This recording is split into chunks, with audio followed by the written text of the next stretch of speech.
This is circular motion for Leaving Cert Higher Level Physics.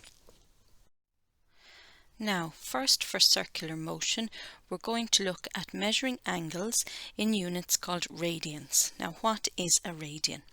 The definition of 1 radian, and I'll choose my white pen. The definition of 1 radian is when the radius, the length of the radius, or as shown here, from the center to the edge of the circle, is equal in length to the arc that is traced out there. We call the arc S. It's a displacement. So when the arc S is the same, so from here to here on the curved edge of the circle is equal in length to the radius of the circle, then the angle that you have at the center here, theta, is equal to 1 radian. Okay, so, and to get any angle in terms of radians, you would divide the length of the arc by r. So if S and R are the same length, you get the angle equals to 1 radian. Okay, and 1 full circle contains 2 pi radians. Okay, if you remember, pi is 3.14 roughly, so that's equal to 6.28 radians. Make a full circle. Okay, we are used to saying that 1 full circle is 360 degrees. Okay, so for the next slide we're going to take that information forward. We're going to say that 2 pi radians equals 360 degrees, or pi radians equals half that, 180 degrees. Okay, so this next slide works with radians and switching back and forth between radians and degrees. So converting from degrees, which we're used to using, to radians, this is how we go about it. Keep always in mind that pi radians is equal to 180 degrees. Okay, so if we want to know how many radians are in 270 degrees, well, we can simply divide 270 by 180, and that will let me know. Okay, so 270 divided by 180, and I get 3 over 2, and typically we'd leave it as a fraction. So 3 pi over 2 radians. So you insert the pi there yourself. Okay, the calculator gives you back 3 over 2. 120 divided by 180 is 2 over 3. So that's what the calculator says. So it's 2 over 3 pi radians. 90, well, you can go to your calculator, of course, but 90 degrees is half of 180. So 90 degrees would be pi over 2. So you're dividing by 180 again. Pi over 2 radians. 60 over 180 is a third. So we get pi over 3 radians, and 45 degrees compared to 180 is a quarter of 180. Okay, so we get pi over 4 radians, and you do become familiar with those commonly used angles based on 30 degrees, 60 degrees, etc. Okay, so that's going from degrees to radians. In reverse, if you want to go from radians to degrees, again remember that pi is 180 degrees, so I would, for this top one here, I do 7 multiplied by 180 degrees over 6, and we see what we get. I get 210 degrees. 3 pi over 4, so I would have 3 times 180 degrees over 4. So 3 times 180 divided by 4, and I get 135 degrees. And the last one would be 180 degrees divided by 6, which will give me 30 degrees. Okay, so just be comfortable with those. Uniform circular motion. So the word uniform means that the motion is not changing. So we're considering an object traveling in a circular path. So let's say starting from this position here on the circle and moving around the circular path, okay, to this position here for starters. First we'll talk about its linear speed. This is the distance travelled along the arc with respect to time. So notice we don't use the word velocity because we can see that the direction is changing. So we use speed, and speed is equal to distance over time. So this linear speed is equal to the length of the arc S divided by time. So as always, speed equals distance over time. Angular velocity then is a different way of describing how fast the object is moving, and it describes how quickly the object traveling from position A here to finish position B, it describes how quickly the object traces out this angle theta, or moves through this angle theta. And it's the rate of change of the angle with time, and it's given this Greek small letter omega. It looks like a curved letter W, and omega equals the change in angle theta over time. So how quickly does it move through the angle? If you imagine the hand of a clock moving around the circle, what angle does it go through per second? The units of angular velocity will be radians per second, versus linear speed will be your usual meters per second. Okay, and how are these two related? Well, V equals R times omega, where R is the radius of your circle. There is a derivation that you may be asked to come up with this formula, to find this relationship, and that is in a separate derivations video. For now, we'll just bank this formula and we'll use it if we need it in a question later. The other measurement we can describe the motion with is something called the periodic time, and that is the time taken for one complete revolution of a circle. And it's called the periodic time, or the period t. So if an object starts at this position here, how long does it take for it to travel one complete turn of the circle back to its starting position? How long does that take in seconds? Okay, and if we look at the formula there, you can see that on the top line you have 2 pi r, which is one full circumference or length of the circle, okay, which is a distance. And underneath we have the linear speed, and of course distance divided by speed always gives us the time, and that would be measured in seconds. Centripetal force. The force directed towards the center of a circle that is necessary to keep a body moving in a circular path is called the centripetal force, and we give it F. We're now going to look at centripetal force a little more closely. I'm going to use some still shots from a YouTube video. That's the URL for it there. I will share it after the video or in the drop-down comments. And it's by this creator here, Sabins. So this first visual shows a moon orbiting the Earth, and we have 2 vector arrows. So the red vector arrow represents what's called the tangential velocity, or the linear velocity, so in a straight line. Okay, and the green vector represents the centripetal force. It's pointing, as the definition on the previous slide said, to the center of the orbit here.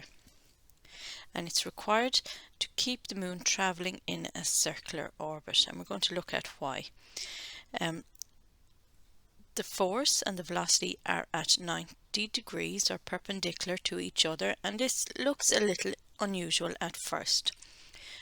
We are used to seeing changes in velocities or accelerations in linear motion taking the same direction as the force. If you recall, F equals ma. Okay, where a is the changes in velocity, so both vectors were in the same direction. So how can we arrive at a stage where we have velocity and force at 90 degrees to each other? Okay, we'll have a look at that on the next slide. Just note that the name centripetal in Latin means center seeking. So let's look at how we can arrive at the picture on the previous slide. So let's first take a tennis ball, and it's traveling from left to right. This blue line here represents its velocity or its path of travel. Okay, and a force F is applied at 90 degrees to the direction of motion. Well, what would happen? It would of course be deflected somewhat, like that. Okay, and what would happen then if we repeated that procedure many times? Well, let's apply another force at 90 degrees again to the direction of motion. Okay, so again we've got 90 degrees there between the blue line shows direction of travel and velocity, and the green or the red arrow which represents force. They're at 90 degrees, and again we get a deflection. Okay, so what if this were to happen many times or continuously? So if we do it many times, what you'll see is that the tennis ball is coming around to where it started again. Okay, it's almost completed one complete revolution there. Okay, but at all times the applied force shown, F, is at 90 degrees to the direction of motion. Okay, and if you've tracked that 90 degrees and all the individual forces that had been applied, you would find that they would all point towards some central point.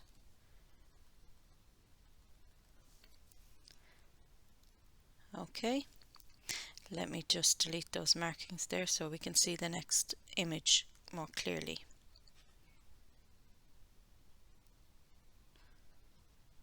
Okay, and so if the force were applied many more times, you would get deflection at smaller and smaller intervals, and the path of the tennis ball would look closer and closer to that of a circle. And indeed, if the force was continuous, you would get a perfect circle.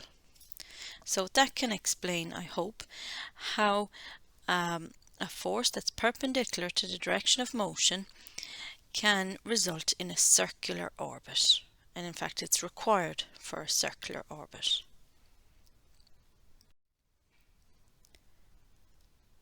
Okay, this next picture shows that the size of the applied force impacts the radius of orbit.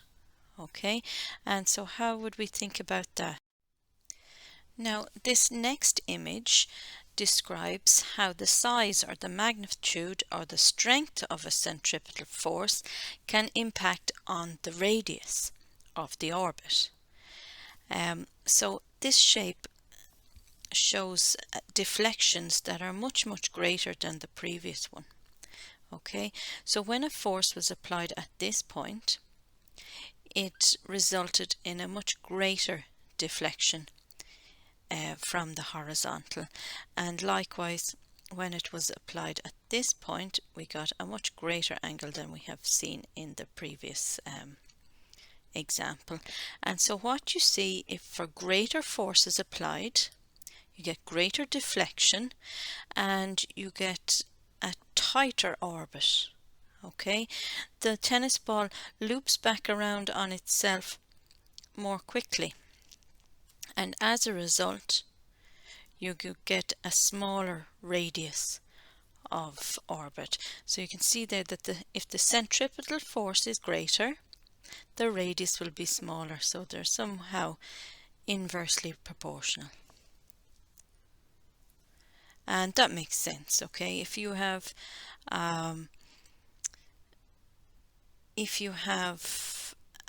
a satellite that is closer to Earth, it will feel a greater force of gravity, which is the centripetal force, and it will orbit at a smaller radius. Now I have another URL here for another video which I thought explained centripetal force nicely, and again I will share it after the video. So it describes a girl who is swinging a tennis ball on a string around in a circular motion. Okay, again, centripetal force is described where the force is towards the center of the rotation,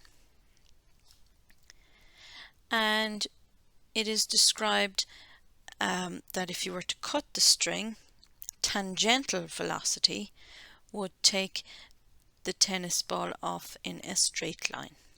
So you can watch that at your leisure. Now we move to centripetal acceleration. Acceleration, as we know, is any change in direction or speed. And the force change in direction, so moving that ball around in a circle, is acceleration, and it is achieved by the centripetal force, and therefore it's called centripetal acceleration. So just like in our other mechanics, for acceleration to occur, there must be a force causing it. Centripetal acceleration is given by v squared over r, where v squared is the linear speed squared and r is the radius. It's also given by a equals r omega squared, where omega is the angular velocity. And since F equals ma, if we multiply mass by acceleration, we get F equals mr omega squared. Now in the derivations video, we'll go through how we get from one to the next of those. Let's look at satellite and planetary orbits. Satellites move in approximately circular paths, which we call orbits, around a central body, for example the Earth or the Sun. And the satellite can be natural, for example the Moon, or it could be man-made, for example a weather satellite. I'm going to next consider a couple of still shots from a YouTube video, the URL which is printed here, and I will share afterwards. And it's from this creator here, SciShow Space. Okay, so let's consider a cannon shooting a cannonball close to the Earth's surface. You can see the cannon is at a bit of a height. Okay, so initially you'll see the cannonball traveling out from the cannon in the horizontal direction. But as time went on, we would expect the effect of gravity to take over, and slowly but surely it would drag that cannonball down to the ground. Okay, and we can see kind of a curved path as a result. Okay, next we're going to extend that idea to just a larger scale. So look at this picture. Let's imagine we have a ridiculous amount of gunpowder and we have a really large explosion, okay, that shoots the cannonball forward. Okay, so it should shoot it forward at first, but as before you would expect that gravity would have an effect on the cannonball and it would change its trajectory to curved. Okay, and that is what we see in orbiting objects. Okay, they have a curved path, but at all times they would have, if you were to press the pause button, they would have a linear velocity. Okay, but of course the force of gravity, which is our centripetal force, causes it to curve its path, and that can continue for a complete cycle the whole way around the planet. So a few points. If the satellite is traveling too fast, the satellite will escape and fly off into space. The velocity will be too great. If the satellite is traveling too slow, then the Earth's gravity will pull it back in and it will probably burn up upon re-entry. If a satellite is closer to the Earth, it must travel faster to maintain its orbit. So there's a fine balance between velocity and radius. Okay, we have to get it right. At low Earth orbits, so for satellites between 150 to 200 kilometers above the Earth's surface, they have to travel very, very fast. For example, at 300 kilometers above the surface, the speed required is 28,000 kilometers per hour. So, for satellites in orbit, the centripetal force that holds them in their circular motion, so centripetal force, is equal to the gravitational force of the Earth or the Sun or the planet it is orbiting. So centripetal force is equal to gravitational force. Now let's look at the formula for them. For centripetal force, ma was mv squared over r, and that should be equal to the gravitational force g, large M, small m, over r squared, where the large M refers to the Earth or the Sun or whatever is being orbited, and the small m refers to the Moon or the satellite that is moving around it. And r is the radius of orbit, so to the center of the Earth or the Sun. Now we see that this can simplify somewhat. If we divide both sides by m, that's gone. If we multiply both sides by an radius and r, we get rid of that one and one of those, and we arrive at v squared, which is the linear speed, squared equals to g m over r, or v is equal to the square root of g m over r, where large G is the gravitational constant. Okay, so what can we conclude from this? We can see that the velocity that a satellite requires depends on the radius or the height at which it's orbiting at. Okay, so if you have a smaller radius, well then the velocity required to keep it in orbit will be greater, so we saw that in the video. Or likewise, if you have a specific height you want the satellite to orbit at, well then you would have to match the velocity accordingly. Periodic time. So for satellites, the periodic time or period is the time taken for one complete orbit, and it's given by this equation here for t squared. Now we're not going to go through where that comes from right now. You may be asked to derive that formula, and that is in the derivation videos on circular motion. Okay, just a note on, let me change my color. On this bracket here, r plus h. So r refers to the radius of the planet or the Earth, of the object that's been orbited, and h refers to the height above the surface. Okay, and both of them together, so if we take for example, the Earth, R, and the height above it, which we have a satellite orbiting. Both of those together give you the full radius of orbit. Let's call that large R. Geostationary orbits. If a satellite is geostationary, it stays above the same point on Earth at all times. So the geo part of that name refers to geographical, and stationary means not moving. So examples would be weather satellites. So if a weather satellite was above Ireland, taking pictures of Ireland and the weather patterns and the clouds above Ireland, it will always stay above Ireland. Okay.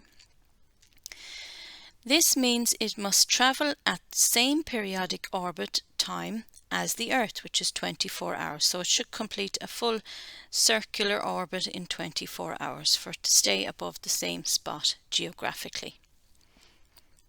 And for this to be the case, to achieve this, the satellite must be on the equatorial plane.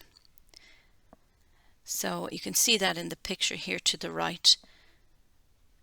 So the Earth is continuously spinning on its axis, and the satellite must be above the equator to match that spinning motion. It must move in the same direction as the Earth. Okay, so not running in the opposite direction. And it is at a specific height above the Earth, given that the height and velocity are linked. So we saw in the previous slide, to keep a satellite at a specific height, it must have a specific speed and vice versa. So if we wanted to complete its revolution in 24 hours, its height at which it should be placed is already determined, and that is 36,000 kilometers above the Earth's surface.